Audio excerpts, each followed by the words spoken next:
किसी व्यक्ति के बारे में मन में कोई बात आ जाना कोई गलत बात नहीं, ये मन है और मन की गति 1000 होती है, कुछ भी सोच सकता है, परंतु हमारी ही सोच सही है, ये गलत है।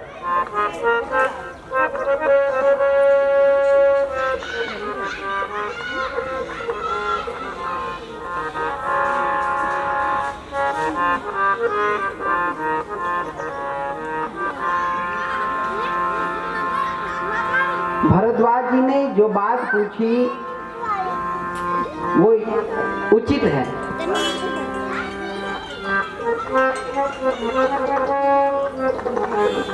एक बार क्या होता है, समुद्र तट पे, समुद्र के किनारे एक विदेशी स्त्री औरत जाती है और वहां वो दृश्य क्या देखती है कि एक और औरत है और उसके साथ एक पुरुष है। उस पुरुष के हाथ में एक शराब की बोतल होती है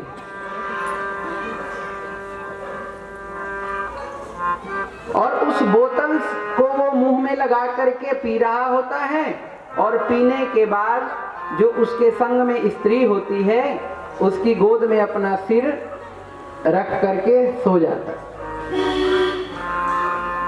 यह दृश्य जब दूसरी स्त्री देखती है तो उसको बड़ी लज्जा आती है और उन दोनों के बारे में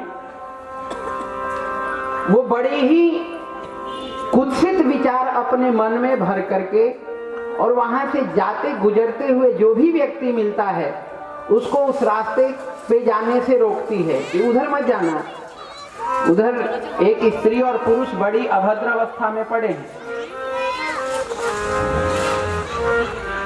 जो भी उधर से जाता है सबको रोकती है। कुछ देर बाद क्या होता है कि समुद्र के अंदर एक व्यक्ति डूबने लगता है। वो आदमी उठता है उस स्त्री की गोद से और दौड़ा दौड़ा जाता है, समुद्र में छलांग लगा देता है, उस डूबते हुए प्राणी को बचा करके बाहर निकालता। वो व्यक्ति कौन था? उस स्त्री का पति था जो उनकी तरफ आने वाले लोगों को रोकती है। अब अपने पति के जीवन को बचाने वाले के चरणों में जाकर के पड़ जाती है, देखती है कि ये तो वही आदमी है जो वहां अभद्र अवस्था में पड़ा था। तो कहते कि मैंने आपके बारे में ये दृश्य को देख के अपने मन में सोचा, पर आप अंदर से अच्छे इंसान हैं, परंतु ऐसा कृत्य क्यों कर रहे हैं? ये सार्वजनिक स्थान है, इस सार्वजनिक स्थान पे आप मदिरा पीकर, शराब पी करके और स्त्री की गोद में लेते हैं। उस आदमी को हंसी आ गई। उसने कहा, अरे देवी, ये शराब नहीं और जिस स्त्री को तुम देख रही हो वो कोई ऐसी वैसी स्त्री नहीं, वो मेरी माँ है, वो मेरी माँ है। और जिसे तुम शराब समझ रही हो वो शराब नहीं, वो तो पानी है। जल्दी जल्दी घर से निकलते हुए मेरी माँ ने सोचा कहीं रास्ते में प्यास न लग जाए, तो कोई और पात्र नहीं मिला, इसलिए उसी में पानी भर लिया। जो मिला उसको उसमें पानी भर लिया कि कहीं अगर रास्ते में प्यास लगी तो मेरा बेटा पानी पिए। और हम समुद्र के किनारे चलते चलते जब मैं थक गया तो मैं जल पिया। माँ ने कहा, बेटे यहीं थोड़ा विश्राम कर ले। मेरे सिर को माँ ने अपनी गोद में लेकर के, और हर माँ बच्चे से प्रेम करती है, कोई माँ बच्चे की अवस्था नहीं देखती कि कितना बड़ा है कितना छोटा है, परंतु देखने वाले ने अपने आप ही ये डिसीजन ले लिया कि ये दोनों गलत है। महाभारत के अंदर सत्यवती थी, शांतनु की पत्नी सत्यवती। जब शांतनु विवाह करके सत्यवती को लेकर के आते हैं तो भीष्म जी प्रतिदिन अपनी मां की सेवा के लिए जाते हैं। रात्रि को जब सब सो जाते थे तो भीष्म जी माँ के कक्ष में जाते और जा करके माँ के चरण को दबाते, और चरण को दबाते दबाते माँ कहती रहती बेटे जाओ सो जाओ, पर भीष्म जी माँ की सेवा करते करते वहीं चरणों में ही पड़ के सो जाते थे। तो जो दो अन्य भाई थे, चित्रग्रीव और विचित्रवीर्य, वो देखते थे कि रात को इतनी देर भीष्म जी माँ के कक्ष में जाते हैं और रात्रि भर निकलते नहीं बाहर। उनके मन में भी गलत विचार आया। एक दिन दोनों ने सोचा कि क्यों ना हम देखें कि ये अंदर जाकर के करते क्या हैं। तो उन्होंने छुप करके देखा। दोनों ने क्या देखा कि भीष्म जी अंदर जाते हैं, माँ के चरणों को दबाते हैं और दबाते दबाते वहीं भीष्म जी सो जाते हैं। अब जब सुबह हुई, दरवाजा खोला, भीष्म जी ने बाहर निकले तो उनके चरणों में रोते हुए दोनों भाई पड़ गए कि हमारे मन में ऐसा गलत विचार आया, अब बताइए कि हमारी सजा क्या है। क्योंकि पहले के युगों में, सतयुग में, त्रेता में, द्वापर में मानसिक पाप भी जीव को लगता था। कलयुग की ये विशेषता है कि कलयुग में हमें मानस पाप नहीं लगता। कलयुग केरी पुण्य प्रतापा, होई ही पुण्य नहीं मानस पापा। ये कलयुग का विशेषता है कि इस कलयुग के अंदर दो ही तो विशेष है, नहीं कलि कर्म न भगति विवेकु, राम नाम अवलंबन एकु। एक तो कि यत् फलम नास्ति तपसा न योगेन समाधिना, तत्फलम लभते सम्यक कलौ केशव कीर्तन। कृते अध्यायते विष्णु त्रेतायाम यजतो मखैहि, द्वापरे परिचर्यायाम कलौ तद हरि कीर्तनात्। कलयुग में दो ही विशेषता, एक कि जो हमें भगवान के नाम से मिल जाएगा वो कुछ भी करने से नहीं मिलेगा। नहीं कलि कर्म न भगति विवेकु, राम नाम अवलंबन एको। राम नाम का ही सहारा इस कलयुग में।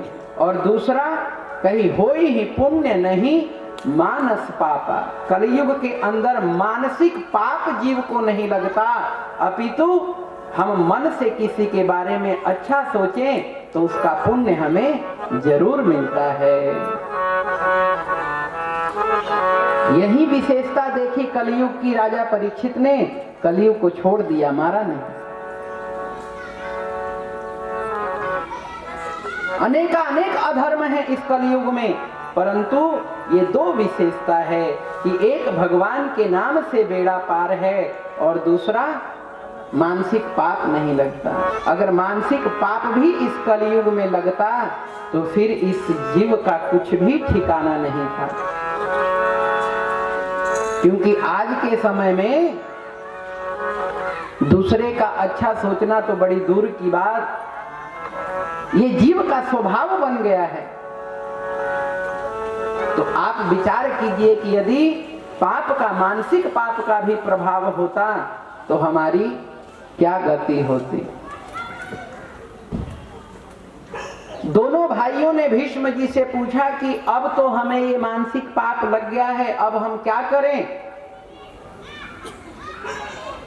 हमें क्या करना चाहिए। अर्थात उस जीव को क्या करना चाहिए जो जीव माता और पुत्र के बारे में ऐसा विचार करे, ऐसी सोच रखे, उनको क्या पाप लगता है। भीष्म जी ने कहा कि उस व्यक्ति को तो जा करके पेड़ के खुड में, जो पेड़ का खड्ड होता है ना, बड़े बड़े विशाल पेड़ों में जो बने होते हैं, जगहें बन जाती हैं कहीं, उनमें जल करके मर जाना चाहिए। ये पुराणों में लिखा गया है। नारद पुराण के अंदर लिखा गया है कि जो व्यक्ति यदि माता और पुत्र के विषय में ऐसी सोच रखे, उसको उस पेड़ के खुड में जल करके मर जाना चाहिए। भीष्म जी ने भी यही कहा कि ये पुराण कहता है। और जैसे दोनों भाइयों ने सुना वो जा करके जल के मर। महाभारत पढ़ी, कोई वंश चलाने वाला नहीं बचा। फिर तब सत्यवती ने व्यास जी को बुलाया, व्यास जी के सामने दोनों पुत्र वधुओं को निर्वस्त्र बुलाया, परंतु एक ने आंखें बंद कर ली और एक ने शरीर पे पीली मिट्टी लगा ली थी। दोनों से पुत्र हुए, एक से पांडु और एक से धृतराष्ट्र। धृतराष्ट्र अंधे हुए और पांडु पीलिया रोग से, क्षय रोग से ग्रसित, क्योंकि दोनों की माताएं जो थी वो उन्होंने लज्जा किया व्यास जी। जब व्यास जी ने देखा कि इन दोनों की ऐसी अवस्थाएं हो गई, दोनों के पुत्र ऐसे विकृत उत्पन्न होंगे, तो उन्होंने कहा कि तुम किसी तीसरे को बुलाओ। तब मैया ने, सत्यवती ने अपनी दासी को बुलाया।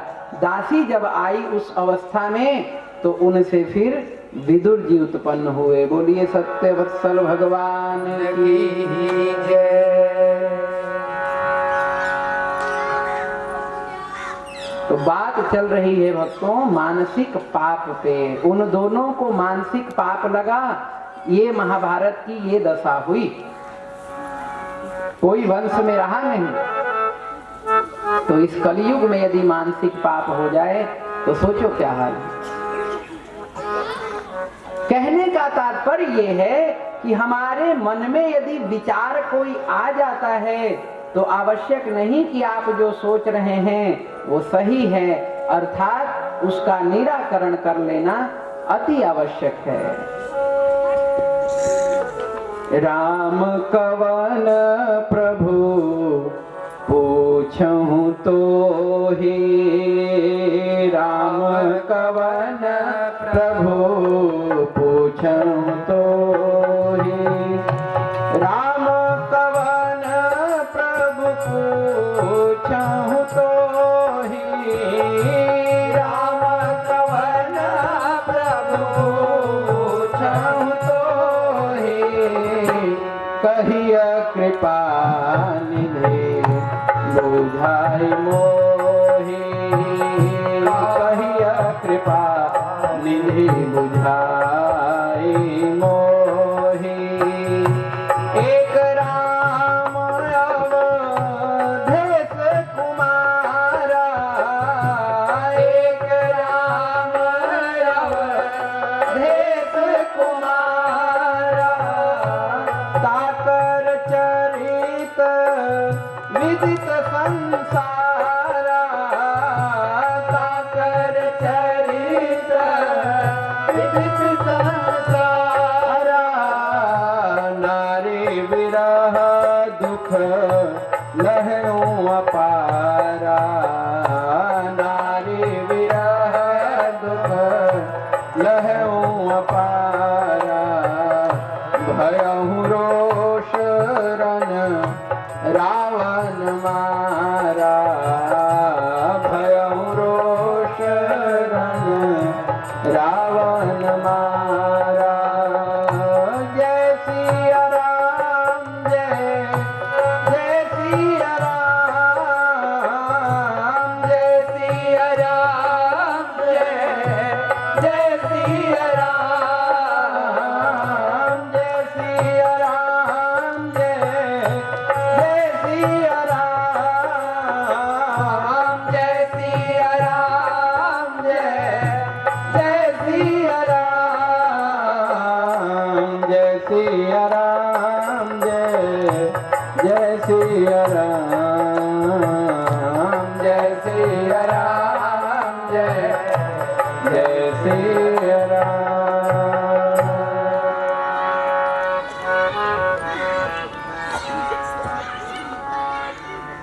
भरद्वाज जी ने पूछा कि हे याज्ञवल्क जी, राम कवन प्रभु पूछूं तो ही, कहिय बुझाई कृपा निधि मोहि। हे कृपा निधि, राम कौन है मैं आपसे पूछता हूं। राम कौन है? एक राम अवधेश कुमारा, तिन्हकर चरित विदित संसारा। एक तो वो राम है जो कि अवधेश यानी अयोध्या के राजा दशरथ के पुत्र हैं, जिनके चरित्र को सारा संसार जानता है। नारी विरह दुख लहेउ अपारा, जिन्होंने नारी विरह यानी कि स्त्री के विरह में नाना प्रकार का दुख प्राप्त किया और क्रोध में रावण को मारा। ये प्रश्न ये पूछा भरद्वाज ने कि सोई राम की अपर को ये ही जपत त्रिपुरारी, क्या ये वही राम है या अन्य कोई राम है? कौन राम? बोले जिनको भगवान शिव भजते हैं। अब भरद्वाज जी का संशय भी सही है। पूछिए कैसे कि शिव जी तो किसको भजते हैं? बोले बंदौ बाल रूप सोई राम, भगवान शिव तो बाल स्वरूप राम जी को भजते हैं। अब वो इतने कब बड़े हो गए कि उनका विवाह भी हो गया, नारी हरण भी हो गया और उन्होंने रावण को भी मारा। तो जिसको शिव भजते हैं क्या वही ये राम है या और कोई राम है? यह आप बताने की मुझे कृपा करें। इतना जब भरद्वाज जी ने पूछा तो याज्ञवल्क्य जी मुस्कुराए और मुस्कुरा करके कहा कि अरे भरद्वाज जी, आप भी बड़ी विचित्र बात करते हैं।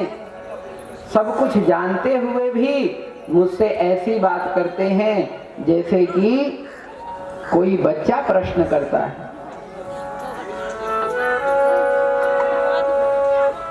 सुनन चाहो राम गुण गाढ़ा, इसलिए कहे प्रश्न कैसे किया कि जैसे कोई मूर्ख प्रश्न करता है उस प्रकार का प्रश्न आपने किया।